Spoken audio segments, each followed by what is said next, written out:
ಮುಖ್ಯಮಂತ್ರಿಗಳು ಸಿದ್ದರಾಮಯ್ಯ ಸಾಹೇಬ್ರೆ, ನಮ್ಮ ಬ್ಯಾಕ್ವರ್ಡ್ ಕ್ಲಾಸ್ ಕಮಿಷನ್ ಅಧ್ಯಕ್ಷರಿದ್ದಾರೆ, ನಾಯಕರವರು, ಲೀಗಲ್ ಅಡ್ವೈಸರ್ ಇದ್ದಾರೆ, ನಮ್ಮ GBA ಕಮಿಷನರ್ ಇದ್ದಾರೆ. ಇವತ್ತು ಮುಖ್ಯಮಂತ್ರಿಗಳು ಇಡೀ ರಾಜ್ಯದಲ್ಲಿ ಯಾವ ರೀತಿ ಸರ್ವೆ ಆಗ್ತಾ ಇದೆ ಏನಂತೇಳಿ ಇಡೀ ರಾಜ್ಯದ ಮಾಹಿತಿಯನ್ನ ಪಡ್ಕೊಂಡಿದ್ದಾರೆ. ಬಹುತೇಕ 90% ಎಲ್ಲ ಗ್ರಾಮೀಣ ಪ್ರದೇಶದಲ್ಲಿ ಜನ ಸಹಕಾರ ಕೊಟ್ಟು ಮತ್ತು ಎಲ್ಲ ನಮ್ಮ ಇಲ್ಯುಮಿನೇಟರ್ಸ್ ಏನಿದ್ರು ಅವರೆಲ್ಲ ಕೂಡ ಬಹಳ ಉತ್ತಮವಾಗಿ ಕೆಲಸ ಮಾಡ್ತಾ ಇದ್ದಾರೆ. ಸರ್ಕಾರದ ಪರವಾಗಿ ಅವರೆಲ್ಲರೂ ಕೂಡ ನಾನು ಅಭಿನಂದಿಸ್ತೇವೆ ಮತ್ತು ಎಲ್ಲ ನಾಗರಿಕರು ಕೂಡ ಮಾಹಿತಿಯನ್ನ ಕೊಡ್ತಾ ಇದ್ದಾರೆ. ಅವರು ಕೂಡ ಎಲ್ಲ ಈ ಸಂದರ್ಭದಲ್ಲಿ ನಾವು ಅಭಿನಂದಿಸ್ತೇವೆ. ಬೆಂಗಳೂರು ನಗರಕ್ಕೆ ಸಂಬಂಧಪಟ್ಟಂತೆ ಗ್ರೇಟರ್ ಬೆಂಗಳೂರು ಅಥಾರಿಟಿ ವ್ಯಾಪ್ತಿಯಲ್ಲಿ ಬಹಳ ನಿಧಾನವಾಗಿ ಪ್ರಾರಂಭ ಮಾಡಿದ್ದೇವೆ. ಯಾಕೆಂದ್ರೆ ಟ್ರೈನಿಂಗು ಕೆಲವು ಅನೇಕ ಎಲೆಕ್ಷನ್ ಕಮಿಷನ್ ಕೆಲಸಗಳಿತ್ತು. ಆ ವಿಚಾರದಲ್ಲಿ ಕೆಲವು ಲೇಟಾಗಿ ಪ್ರಾರಂಭ ಮಾಡಿದ್ದೇವೆ. ಪ್ರೋಗ್ರೆಸ್ ಬಹಳ ಕಡಿಮೆ ಆಗ್ತಾ ಇದೆ. ಒಂದು 40% ಕೆಲವು ಅನೇಕ ಒತ್ತಡದಿಂದ ಕೆಲವರೆಲ್ಲ ಅಟೆಂಡ್ ಮಾಡೋಕ್ಕಾಗಿಲ್ಲ. ಆ ದೃಷ್ಟಿಯಿಂದ ನಾವು ಈಗಾಗಲೇ ಎಲ್ಲ 5 ಕಾರ್ಪೊರೇಷನ್ ಕಮಿಷನರ್ಸ್ ಅಂತ ಕರೆದು ಚರ್ಚೆ ಮಾಡಿದ್ದೇವೆ. ಎಲೆಕ್ಷನ್ ನಮ್ಮ ಎಜುಕೇಶನ್ ಡಿಪಾರ್ಟ್ಮೆಂಟ್ ಅವ್ರಿಗೂ ಕೂಡ ಮಧು ಬಂಗಾರಪ್ಪನವ್ರನ್ನ, ಆಮೇಲೆ ಸಂಬಂಧಪಟ್ಟಂತ ಮಿನಿಸ್ಟ್ರು ಮತ್ತು ಸಂಬಂಧಪಟ್ಟಂತ ಎಲ್ಲ 5 ಕಾರ್ಪೊರೇಷನ್ ಕಮಿಷನರ್ಸ್ ಕೂಡ ಮತ್ತು ನಮ್ಮ ಗ್ರೇಟರ್ ಬೆಂಗಳೂರು ಅಥಾರಿಟಿಗೆ ಸಂಬಂಧಪಟ್ಟಂತ ಎಲ್ಲ ಹಿರಿಯ ಅಧಿಕಾರಿಗಳ ಹತ್ರ ಎಲ್ಲ ಕೂಡ ಚರ್ಚೆ ಮಾಡಿದ್ದೇವೆ.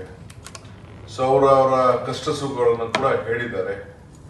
ನಾವು ಸರ್ಕಾರ ಪರವಾಗಿ ಏನ್ ಮನವಿ ಮಾಡ್ತೇವೆ ಅಂತಂದ್ರೆ, ದಯವಿಟ್ಟು ಬೆಂಗಳೂರು ನಗರದಲ್ಲಿರೋರೆಲ್ಲ ಇದು ನಮ್ಮ ರಾಜ್ಯದ ಹಿತಕ್ಕೆ ಎಲ್ಲರೂ ಕೂಡ ನ್ಯಾಯವನ್ನು ಒದಗಿಸ್ಕೊಡ್ಬೇಕು ಅಂತ ಹೇಳಿ ನಾವು ತೀರ್ಮಾನವನ್ನ ಹಿಂದುಳಿದು ಮಾಡಿದ್ದೇವೆ. ಇದಕ್ಕೆ ಸಹಕಾರ ಕೊಡಬೇಕು ಮತ್ತು ಆನ್ಲೈನ್ ನಲ್ಲೂ ಕೂಡ ನೀವು ಎನ್ರೋಲ್ ಮಾಡ್ಕೊಳ್ಳಿಕ್ಕೆ ಒಂದು ಅವಕಾಶ ಇದೆ. ನೀವು ಎಲ್ಲೇ ಇರಲಿ, ಹೊರಗಡೆ ಇರಲಿ, ನಿಮ್ಮ ಮಾಹಿತಿಯನ್ನ ನಿಮ್ಗೆ ಏನು ಇಷ್ಟ ಇದೆ ಅಷ್ಟು ಮಾತ್ರ ಕೊಡಿ. ನಾವು ಜಾಸ್ತಿ ನಿಮ್ಗೇನು ಒತ್ತಡವನ್ನ ಕೆಲವು ಮಾಡಕ್ ನಾವು ಹೋಗುದಿಲ್ಲ. ಯಾರು ಕೂಡ ಒತ್ತಡ ಕೂಡ ಮಾಡೋದಿಲ್ಲ.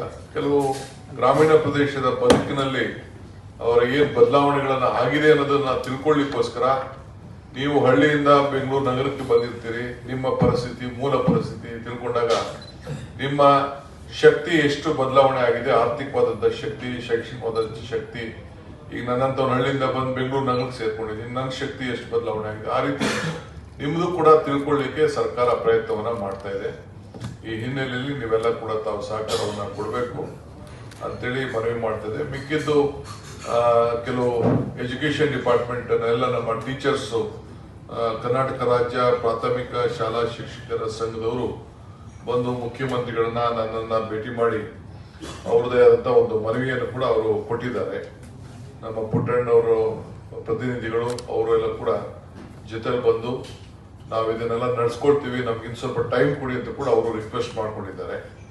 ಸೊ ಅವ್ರ ರಿಕ್ವೆಸ್ಟ್ ಮೇಲೆಗೆ ಈಗಾಗಲೇ ಚೀಫ್ ಮಿನಿಸ್ಟರ್ ಕೂಡ ನಮ್ಮ ಎಜುಕೇಶನ್ ಡಿಪಾರ್ಟ್ಮೆಂಟ್ ಅವ್ರ ಹತ್ರ ಕೂಡ ಚರ್ಚೆ ಮಾಡಿದ್ದಾರೆ. ಅದನ್ನ ಏನು ತೀರ್ಮಾನಕ್ಕೆ ಸರ್ಕಾರ ಬಂದಿದೆ ಅನ್ನೋದನ್ನ ಮುಖ್ಯಮಂತ್ರಿಗಳು ತಮ್ಮ ಮುಂದೆ ಘೋಷಣೆಯನ್ನ ಮಾಡ್ತಾರೆ.